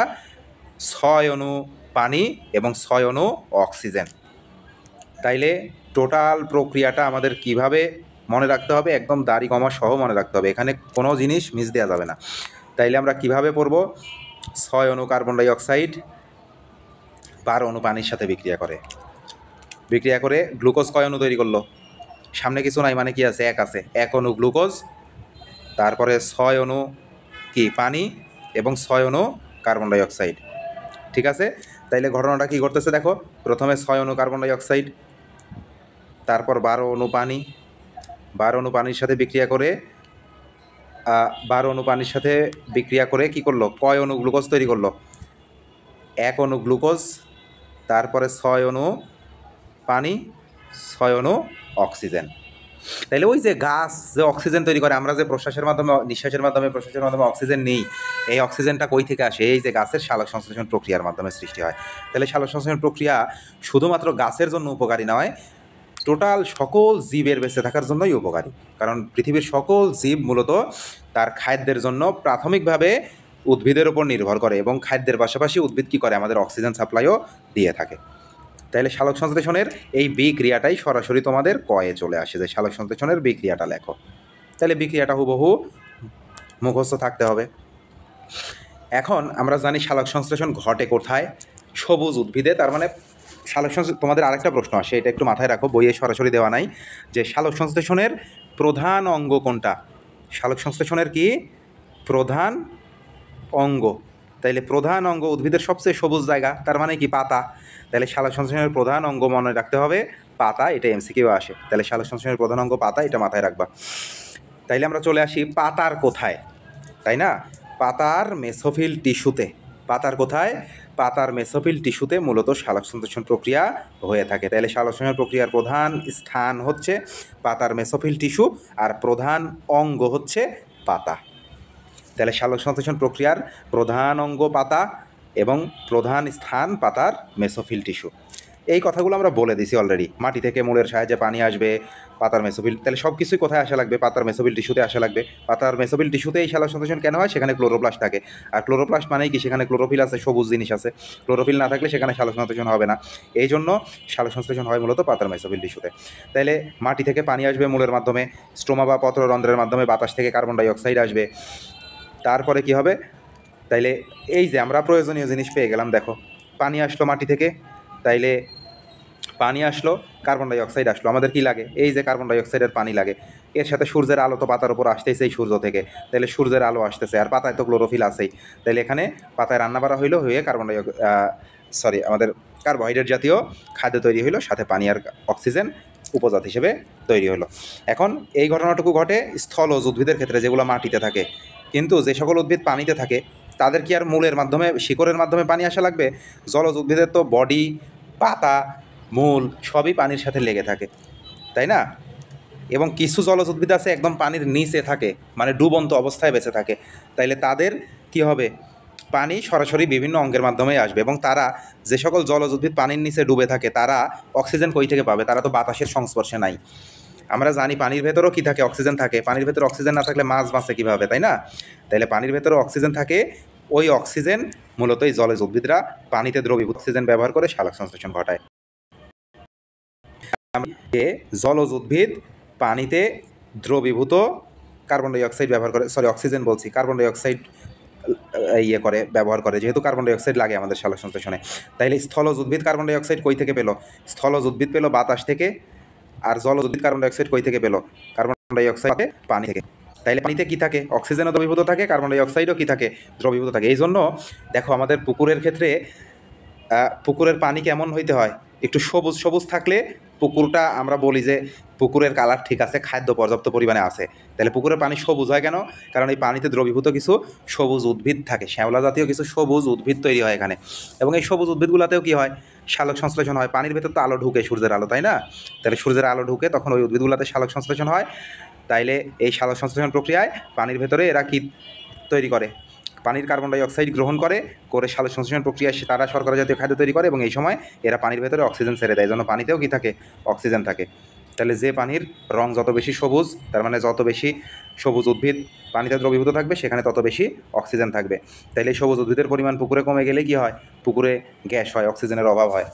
বা দেখো গ্যাস মূলত কখন হয় পুকুরে? একটু মনে রাখো, যখন বাদল নামে, দীর্ঘদিন যাবৎ সূর্যের আলো নাই, তখন গ্যাস হয়। কেন গ্যাস হয়? সূর্যের আলো নাই, এই সবুজ উদ্ভিদগুলা কী করতে পারে না? সালোক সংশ্লেষণ ঘটাইতে পারে না, ফলে সেখানে অক্সিজেন তৈরি হয় না। এবং অক্সিজেন পানিতে কমে গেলেই মাছের কী হয়? শ্বাসকষ্ট শুরু হয়, হাঁসফাঁস শুরু হয়ে যায়, দৌড়াদৌড়ি করে, অক্সিজেনের অভাবে মরে যায়। ঘটনাটাকেই আমরা কী বলি? গ্যাস বলি। তাহলে এগুলো আমাদের বাস্তব জীবনের সাথে সব কিছু রিলেটেড, তাই না? ওকে, আমরা সালোক সংশ্লেষণে চলে আসি। আমরা মনে হয় না শেষ করতে পারবো, কতটুকু করতে পারি দেখি, আর আধা ঘন্টার মতো পড়াবো হয়তো। তাইলে এই যে স্থলজ উদ্ভিদ পানি থেকে বাতাস থেকে কার্বন ডাইঅক্সাইড গ্রহণ করতেছে, এবং জলজ উদ্ভিদ জল থেকে গ্রহণ করতেছে। এখন এই যে এই লাইন থেকে এমসিকিউ 100% আসবে, বাতাসে কী পরিমাণ কার্বন ডাইঅক্সাইড দ্রবীভূত থাকে, পানিতে কী পরিমাণ কার্বন ডাইঅক্সাইড থাকে। তাহলে একটা দেখো, বাতাসে কম থাকে 0.03%, আর পানিতে সবচেয়ে বেশি থাকে 0.3%। তাইলে আমরা সাধারণত ইন্টারনেট বা অন্যান্য ক্ষেত্রে একটা তথ্য আমরা সবসময় শুনি যে পৃথিবীর ফুসফুস বলা হয় কাকে? মহাবন আমাজনকে। বলা হয় যে পৃথিবীর সবচেয়ে বেশি পরিমাণ অক্সিজেন উৎপন্ন হয় কই থেকে? আমাজন থেকে। কিন্তু আসলে এই ঘটনাটা ভুল। পৃথিবীর সবচেয়ে বেশি পরিমাণ অক্সিজেন উৎপন্ন হয় এই পানিতে। কারণ পৃথিবীতে স্থলের চেয়ে কি জলের পরিমাণ বেশি, প্রচুর পরিমাণে পানি আছে। আর এই পানিতে প্রচুর পরিমাণে জলজ উদ্ভিদ আছে। কি আছে? প্রচুর পরিমাণে জলজ উদ্ভিদ আছে। এই জলজ উদ্ভিদেরা সারাদিন সালোক সংশ্লেষণ করে, আর প্রচুর পরিমাণে এই সালোক সংশ্লেষণ প্রক্রিয়ায় উপজাত হিসেবে অক্সিজেন উৎপন্ন হয়। তো এই জন্য বলা হয় পানিতেই সবচেয়ে বেশি পরিমাণে কি উৎপন্ন হয়? অক্সিজেন উৎপন্ন হয়। ওকে, তাইলে দেখো কার্বন ডাইঅক্সাইড কার বেশি? জল আর স্থলের মধ্যে। তাহলে বায়ুমণ্ডলে 0.03 আর পানিতে 0.3। তাহলে পানিতে বেশি। তাইলে পানিতে উপাদান বেশি আছে, তার মানে সালোক সংশ্লেষণও কোথায় বেশি হবে? পানিতে বেশি হবে, তার মানে জলজ উদ্ভিদে বেশি হবে। দেখো পানিতেই কার্বন ডাইঅক্সাইডের পরিমাণ বেশি থাকে বলেই জলজ উদ্ভিদে সালোক সংশ্লেষণের হার বেশি থাকে। ঠিক আছে? তাইলে এখানে বলা আছে এই যে অক্সিজেন আর পানি, এটা সালোক সংশ্লেষণের কি উপজাত দ্রব্য বা বাই প্রোডাক্ট, এমসিকিউর জন্য খুবই ইম্পর্টেন্ট। আর এইটা একটা জারণ বিজারণ বিক্রিয়া, অক্সিডেশন রিডাকশন প্রসেস। এই প্রক্রিয়ায় পানি জারিত হয়, কার্বন ডাইঅক্সাইড বিজারিত হয়। এখন আমাকে, তোমরা তো কেমিস্ট্রির স্টুডেন্ট, জারণ বিজারণ আমাকে বুঝাও। জারণ কাকে বলে বলো? মাইক্রোফোন অন করে জারণ কাকে বলে আমাকে বুঝাও। এখানে যে একটা কথা বলা আছে, কি বলা আছে? পানির কি ঘটে? জারণ ঘটে। আর কার্বন ডাইঅক্সাইডের কি ঘটে? বিজারণ ঘটে। এই যে পানি জারিত হয়, কার্বন ডাইঅক্সাইড বিজারিত হয়, এই কথাটার অর্থ কি আমাকে বলো? এই কথাটার অর্থ কি? ইলেকট্রন আদান প্রদান স্যার। আচ্ছা, ইলেকট্রন আদান প্রদান। তাইলে ইলেকট্রন ছাড়বে কে রে? এখানে কি বলা আছে? পানির কি হয়? পানি কি হয়? জারিত হয়। পানি কি হয়? আরে বাবা, পানি হয় হচ্ছে জারিত। আর কার্বন ডাই অক্সাইড কি হয়? বিজারিত। এটাই তো বলা আছে নাকি? জি। এই যে পানি জারিত, কার্বন ডাই অক্সাইড বিজারিত। তাইলে দেখো জারণ বিজারণের বেসিক আজকে দিয়ে দিব, মরার আগের দিন পর্যন্ত ভুলা যাবে না, মরার পর ভুলে যাবা সমস্যা নাই, কিন্তু এই জারণ বিজারণ জীবনে অনেক লাগবে। দেখো জারণ মানে হচ্ছে সারণ। জারণ মানে কি? সারণ। সারণ মানে কি? ছেড়ে দেয়া। কি ছাড়বে? ইলেকট্রন ছেড়ে দিবে। তাইলে জারণ মানে যদি সারণ হয়, তার মানে কি? বিজারণ মানে কি? গ্রহণ। বিজারণ মানে কি? ইলেকট্রন গ্রহণ, তাই না? এখন দেখো এই যে যে কেউ একজন ইলেকট্রন যদি ছাড়ে তাইলে তো আরেকজন ইলেকট্রন গ্রহণ করতে পারবে, কারণ আমরা জানি ইলেকট্রন প্রোটন সব সমানভাবে আছে, তাইলে কেউ যদি ছেড়ে দেয় তাহলে কেউ গ্রহণ করতে পারবে। এখন যে ছাড়ে তার কি ঘটে? জারণ ঘটে। যে ছাড়ে তার জারণ ঘটে, এবং ঘটনাটা বলা হয় যে সে কি হয়েছে? জারিত হয়েছে। সে কি হয়েছে? জারিত হয়েছে। তার মানে এই প্রক্রিয়া এখানে ইলেকট্রন ছেড়ে দেয় কে রে? পানি, কারণ বলা আছে পানি জারিত হয়, তার মানে কি পানির জারণ ঘটে। তাইলে পানি জারিত হয়েছে, তাইলে পানি যে ইলেকট্রনটা ছেড়ে দিছে সেই ইলেকট্রনটাই কে গ্রহণ করছে? কার্বন ডাই অক্সাইড এসে এই ইলেকট্রনটাকে গ্রহণ করে নিছে, তাই না? এতটুকু ক্লিয়ার তো? জি স্যার। এখন বলো জারক কাকে বলে আর বিজারক কাকে বলে?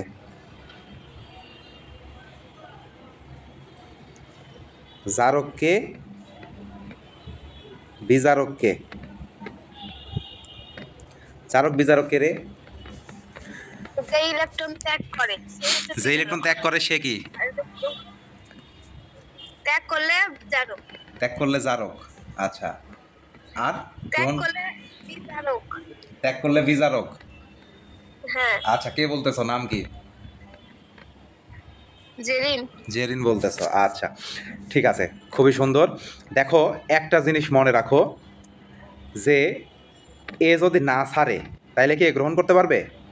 পারবে না। এখন এ ছাড়া মানে সে নিজে কি হচ্ছে? জারিত হচ্ছে, এবং আরেকজনকে গ্রহণ করতে সহায়তা করতেছে, মানে কি তাকে গ্রহণ করাচ্ছে। এখন যে গ্রহণ করায় তাকে কি বলে? যে কাজ করায় তাকে কি বলা হয়? কারক। যে কাজ করায় তাকে কি বলা হয়? কারক। এখন এই যে যার জারণ হচ্ছে, H2O এর জারণ হচ্ছে, কিন্তু H2O কার্বন ডাই অক্সাইডকে কী হইতে সহায়তা করতেছে? বিজারিত হইতে সহায়তা করতেছে। তার মানে কার্বন ডাই অক্সাইডকে বিজারিত করতেছে কে? H2O। এই জন্য যে নিজে জারিত হয় সে আরেকজনকে কি করে? বিজারিত করে। যে নিজে জারিত হয়, এইটা নোট করে রাখো, যে নিজে জারিত হয় সে আরেকজনকে বিজারিত করে। তাইলে যে বিজারিত করে তাকে বলা হয় বিজারক। তার মানে কি? যে জারিত হয় সে কি হিসেবে কাজ করে? বিজারক হিসেবে কাজ করে। আর যে বিজারিত হয় সে জারক হিসেবে কাজ করে। তার মানে দুইটা উল্টা, নিজে জারিত হবে কিন্তু বিজারক হিসেবে কাজ করবে, আর নিজে বিজারিত হইলে সে জারক হিসেবে কাজ করবে। এতটুকু জারণ বিজারণের বেসিক কেমিস্ট্রির পড়া, মাঝখান থেকে একটু বুঝাই দিলাম যেন ভুল না হয়। এই জিনিসটা সবার হেজিটেশন হয় এবং সবাই ভুল করে, এই জন্য এটা বলে দিলাম। আমরা কোথায় ছিলাম? সালোক সংশ্লেষণ। ওকে, আলোক নির্ভর আর অন্ধকার নির্ভর পড়ায় আজকে শেষ করি। কত বাজে রে? 9:24। আচ্ছা, আমরা আর 10-15 মিনিট হয়তো পড়াবো।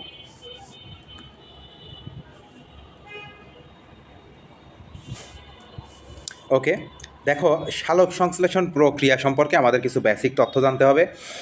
এটা একটা জটিল প্রক্রিয়া, দীর্ঘ প্রক্রিয়া, ঠিক আছে। দেখো ব্ল্যাক মানে কি? কালো। কালো মানে অন্ধকার, তাহলে ব্ল্যাকম্যান মানে কালো মানুষ, আমার মতো অন্ধকার মানুষ। তাইলে এই কালো মানুষটা কী করলো?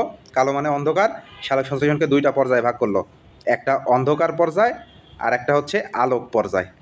তাইলে সালোক সংশ্লেষণে আলোক এবং অন্ধকার পর্যায়ে ভাগ করে কে? কালো মানুষ, ব্ল্যাকম্যান, মনে রাখবা, এমসিকিউ আসে। তাইলে এটা দুইটা পর্যায়ে ভাগ করেন কত সালে? 1905 সালে। সালটাও লাগবে, 1905 সালে ব্ল্যাকম্যান সালোক সংশ্লেষণকে দুইটা পর্যায়ে ভাগ করে, একটাকে আলোক নির্ভর পর্যায় বলা হয় বা লাইট ডিপেন্ডেন্ট ফেজ, আর একটা আলোক নিরপেক্ষ পর্যায়। নিরপেক্ষ পর্যায় মানে লাইট ইন্ডিপেন্ডেন্ট ফেজ। এখন নিরপেক্ষ মানে কি রে? নিরপেক্ষ মানে কি? নিরপেক্ষ মানে আলো থাকলেও সমস্যা নাই, না থাকলেও সমস্যা নাই। তার মানে নিরপেক্ষ পর্যায়টা আলো থাকলেও হয়, আলো না থাকলেও হয়, কিন্তু যেটা আলোক নির্ভর সেইটা আলো না থাকলে আলোর উপস্থিতি মাস্ট। তাইলে আমরা চলে আসি একটু আলোক নির্ভর আলোক নিরপেক্ষ পর্যায়ে। প্রথমে আমরা চলে আসি আলোক নির্ভর পর্যায়, লাইট ডিপেন্ডেন্ট ফেজ। দেখো এটা তো সালোক সংশ্লেষণ প্রক্রিয়া। সালোক সংশ্লেষণ মানেই কি? সৌরশক্তি রাসায়নিক শক্তিতে রূপান্তরিত হবে, এটা তো আমরা জানি। তাইলে এই প্রক্রিয়ায় কী কী উৎপন্ন হয়? দেখো আলোক নির্ভর পর্যায়ে তিনটা জিনিস উৎপন্ন হয়। কয়টা জিনিস উৎপন্ন হয়? তিনটা জিনিস মনে রাখতে হবে। এটিপি, এরপরে NADPH, আর একটা প্রোটন আয়ন বা হাইড্রোজেন আয়ন। H প্লাসকে কী বলা হয়? প্রোটন বলা হয়, প্রোটন বা হাইড্রোজেন আয়ন। তাইলে NADPH এর ফুল ফর্ম কি? নিকোটিনামাইড অ্যাডেনোসাইন ডাইফসফেটেজ।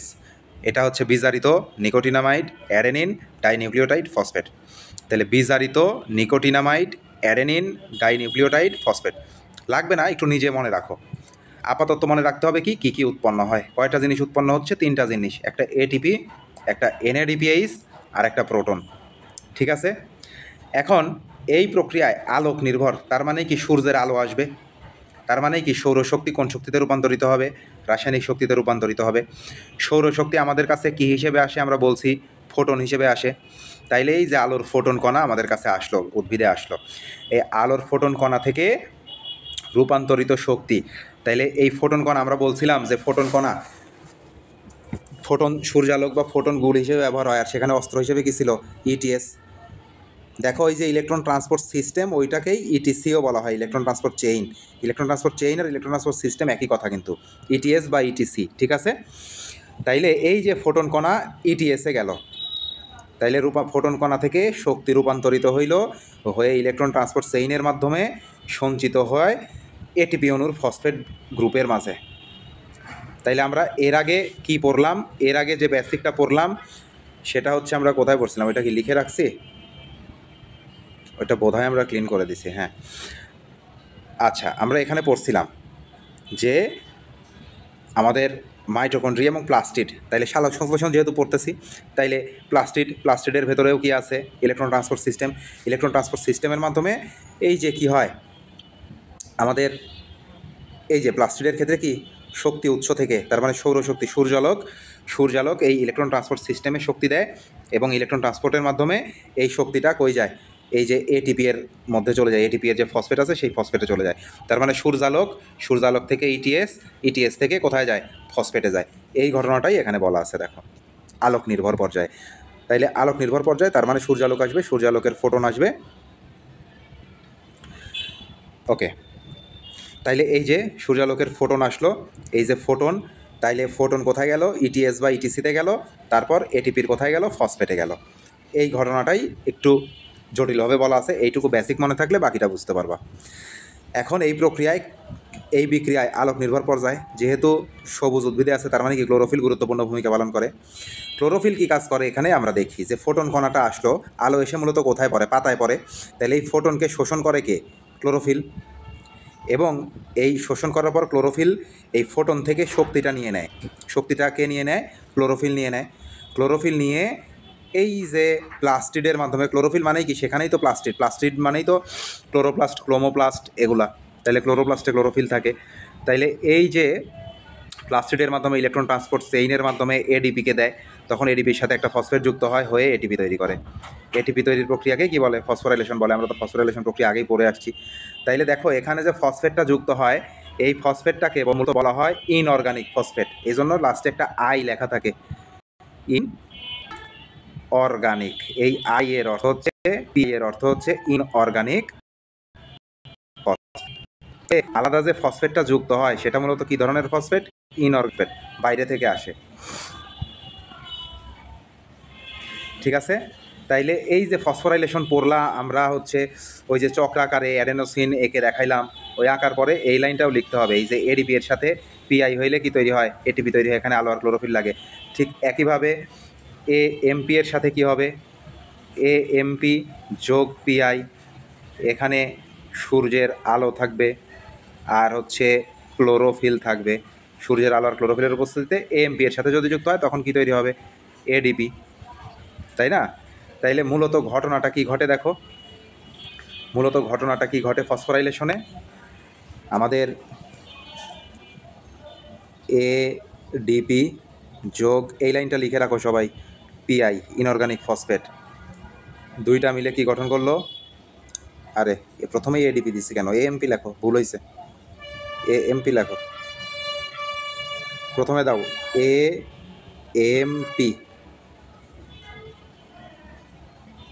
যোগ পি আই, ইনঅর্গানিক ফসফেট। তাহলে এএমপি এর সাথে একটা ফসফেট যুক্ত হলে কি তৈরি হবে? এডিপি। এরপরে চলে আসো এই এডিপি এর সাথে, এডিপি যোগ পিআই, তখন কি হবে? ডাইফসফেটের সাথে আরেকটা ফসফেট যুক্ত হয়েছে, তার মানে ট্রাইফসফেট, এ। টিপি। এইটুকু ঘটনাই মূলত কি ফসফোরাইলেশন। এইটুকু ঘটনাই আমরা ওই যে চক্রাকারে চিত্র এঁকে দেখছিলাম।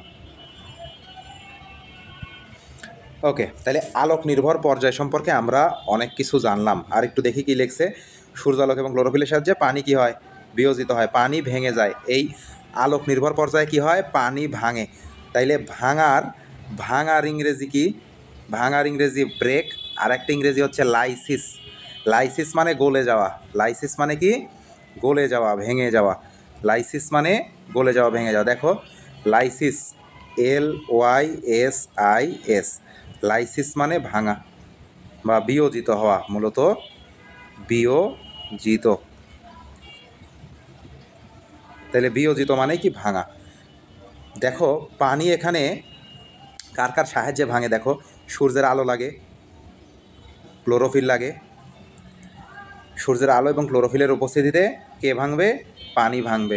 পানি ভাঙলে আমরা কি পাই, এখান থেকে একটা অক্সিজেন পাবো, হাইড্রোজেন আর প্রোটন আয়ন পাবো, আর ইলেকট্রন পাবো। এই প্রক্রিয়াকে ফটোলাইসিস অফ ওয়াটার বলে। তাইলে এটা ক অথবা ক্ষয়ে আসে। ফটোলাইসিস অফ ওয়াটার বলতে কি বুঝো? তাহলে ফটোলাইসিস অফ ওয়াটার বলতে কি বুঝো, এই প্রশ্নটা যদি আসে আমরা কিভাবে লিখব একটু দেখে ফেলি। তাইলে খাতায় একটু লিখে রাখো যে ফটোলাইসিস অফ ওয়াটার।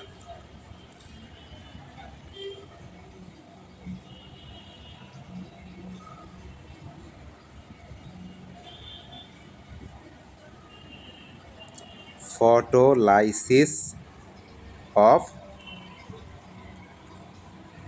ওয়াটার খাতায় একটু লিখে ফেলো। তাইলে ফটোলাইসিস অফ ওয়াটারে কি ঘটে, ফটোলাইসিস অফ ওয়াটার মূলত ভাঙবে কে, ভাঙবে হচ্ছে পানি, তাই না? কে ভাঙবে, পানি ভাঙবে। তাইলে প্রথমে আমরা একটু এটা ক্লিয়ার করে নিই। ফটোলাইসিস অফ ওয়াটারে আমরা প্রথমে লিখলাম হচ্ছে পানি।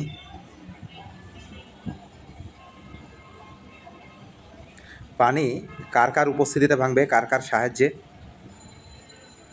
তাইলে পানিকে ভাঙতে সাহায্য করবে, মূলত মেইন ফ্যাক্টর হিসেবে কাজ করবে সূর্যের আলো, সূর্যালোক। সূর্যালোক কী হিসেবে থাকে, ফোটন হিসেবে থাকে। আর এই ঘটনাটা ঘটে ক্লোরোফিলে, এই জন্য ক্লোরোফিল কথাটা বলে, না লিখলেও সমস্যা নাই। তাহলে সূর্যালোকের সাহায্যে পানি ভাঙবে। তাইলে পানি আমরা জানি কার কার সমন্বয়ে গঠিত, হাইড্রোজেন আর অক্সিজেনের সমন্বয়ে গঠিত। তাইলে মূলত প্রথমেই দেখো হাইড্রোজেন আর অক্সিজেনের সমন্বয়ে গঠিত। আমরা হাইড্রোজেন আর অক্সিজেনকে আলাদা করে লিখে ফেলি আগে। প্রথমে হাইড্রোজেন উৎপন্ন হইল, কি উৎপন্ন হইল, হাইড্রোজেন। এই হাইড্রোজেনটা মূলত একটা হাইড্রোজেন আয়ন। তার মানে কি, হাইড্রোজেন একটা কি ছেড়ে দিছে, একটা ইলেকট্রন ছেড়ে দিছে। ইলেকট্রন ছেড়ে দিয়ে একটা প্লাস লিখে দিছি আমরা এখানে। তার মানে একটা ইলেকট্রন কম আছে, একটা পজিটিভ প্লাস প্রোটন বেশি আছে। এই জন্য আমরা এটাকে কি বলছি, H প্লাস। H প্লাস মানে কি, প্রোটন। তাইলে H প্লাস যখন সৃষ্টি হয়েছে, তার মানে এখান থেকে কি হয়ে গেছে, একটা ইলেকট্রন বের হয়ে গেছে এই হাইড্রোজেন থেকে। তাইলে এখান থেকে কি হয়, একটা ইলেকট্রন বের হয়ে যায়। আর এর সাথে তাইলে এটুকু আমরা পেলাম কি, H প্লাস আর ইলেকট্রন। এইটুকু মানে হচ্ছে এই যে পানির ভেতরে যে হাইড্রোজেন আছে, এই হাইড্রোজেনটা। তাহলে বাকি থাকলো কি, এর সাথে বাকি থাকলো হচ্ছে কি, অক্সিজেন। তাইলে সাথে অক্সিজেন উৎপন্ন হবে। তাহলে এই যে সূর্যের আলোর উপস্থিতিতে, কার উপস্থিতিতে, সূর্যের আলো বা ফোটনের উপস্থিতিতে পানি ভাঙতেছে, এজন্যই এটাকে কি বলে, ফটোলাইসিস অফ ওয়াটার। তাইলে ফটোলাইসিস অফ ওয়াটারের মধ্যে সংজ্ঞা লিখতে হবে প্রথমে। তাইলে সংজ্ঞায় আমরা কি লিখব, ক্লোরোফিলের হিসাব মাথা থেকে আউট করে দাও, ক্লোরোফিলের হিসাব এখানে আনার দরকার নেই, জাস্ট সূর্যালোক রাখো। তাইলে কিভাবে লিখব, যে সূর্যালোকের উপস্থিতিতে, কার উপস্থিতিতে, সূর্যালোকের উপস্থিতিতে পানির বিভাজনকে কি বলা হয়, ফটোলাইসিস অফ ওয়াটার বলে। শুধু এইটুকু, সূর্যালোকের উপস্থিতিতে পানির বিয়োজনকে, বা আরেকটু বেশি করে যদি লিখতে চাও, সূর্যালোকের উপস্থিতিতে পানি ভেঙে প্রোটন, ইলেকট্রন ও অক্সিজেন উৎপন্ন হওয়ার প্রক্রিয়াকে ফটোলাইসিস অফ ওয়াটার বলে। তাইলে সূর্যালোকের উপস্থিতিতে পানি ভেঙে প্রোটন, ইলেকট্রন এবং অক্সিজেন উৎপন্ন হওয়ার প্রক্রিয়াকে ফটোলাইসিস অফ ওয়াটার বলে। সংজ্ঞা লেখার পর এই বিক্রিয়াটা লিখে দিতে হবে। তাইলে আজকে এ পর্যন্তই থাক, ফটোলাইসিস অফ ওয়াটার পর্যন্ত থাক। আগামীকালকে আমরা আলোক নিরপেক্ষ পর্যায়ে শেষ করব ইনশাল্লাহ। ক্যালভিন চক্র, হ্যাসো স্ল্যাক, তোমাদের একটু হোমওয়ার্ক দিয়ে রাখি। এদিক থেকে যেগুলো আমাদের এক্সট্রা লাগবে এটা হোমওয়ার্ক দিয়ে রাখি। আগের যাদের ক্লাস নিয়েছি তাদের লিখে দেওয়া আছে C3 উদ্ভিদের বই নাম, C3 উদ্ভিদ সম্পর্কে যা কিছু লেখা আছে কালেক্ট করে নিবা। তারপর C4 উদ্ভিদের নাম, উদাহরণ, এগুলা কালেক্ট করে নিবা। তারপরে এইটুকু গেল। আর হ্যাঁ, কিছু বলতেছ? আগের ক্লাস নিতেন?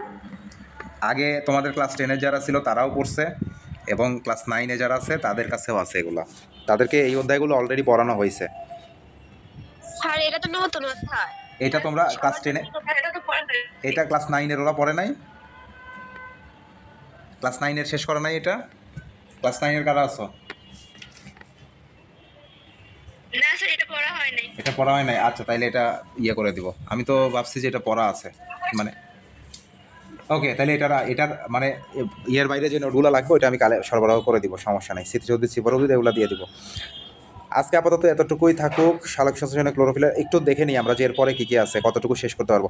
কালকে ইনশাল্লাহ শালক সংশ্লেষণ আমরা শেষ করে ফেলবো। কালকে কয়টায় পড়বা? কালকে কি এই সময়ে? সমস্যা নেই স্যার, আপনি যখন দেবেন তখন। আচ্ছা আচ্ছা, এই সময় পড়ো, এই সময় একটু বেশি সময় নিয়ে পড়ানো যায় আর কি। তাহলে আজকে পর্যন্ত থাক। কালকে আমরা শালক সংশ্লেষণ শেষ করব। আরও 2টা ক্লাস বোধহয় আমাদের লাগবে এটা শেষ করতে। কালকে শালক সংশ্লেষণ শেষ করে পরের দিন শ্বসনের, সবাত শ্বসনের যে চিত্র আছে তোমাদের বইয়ের 77 পৃষ্ঠায়, এই চিত্রটা ফুল মুখস্থ করায় দিতে হবে। এই চিত্রটা মুখস্থ করায় দিতে হবে, এটা পরীক্ষায় আসবে আর কি, 77 পৃষ্ঠার চিত্রটা এবং এটিপি ক্যালকুলেশন। ঠিক আছে, এই অধ্যায়টা খুবই গুরুত্বপূর্ণ, কেউ ক্লাস মিস করো না, মনোযোগ দিয়ে করো। এবং যদি প্রয়োজন হয় আমরা রেকর্ড ক্লাস রাখতেছি, রেকর্ডিং ক্লাসটা বারবার তোমরা দেখে দেখে পড়ে নিও। রেকর্ডিং ক্লাস দেখলে কি হয়, তোমার একই সাথে চোখে দেখাও হয়, যেহেতু এটা বই থেকেই পড়াচ্ছি, বইও তোমার দেখা হয়ে যায়, আবার শুনতেছো, ডাবল কাজ করে। এটা একটা ভালো ব্যাপার।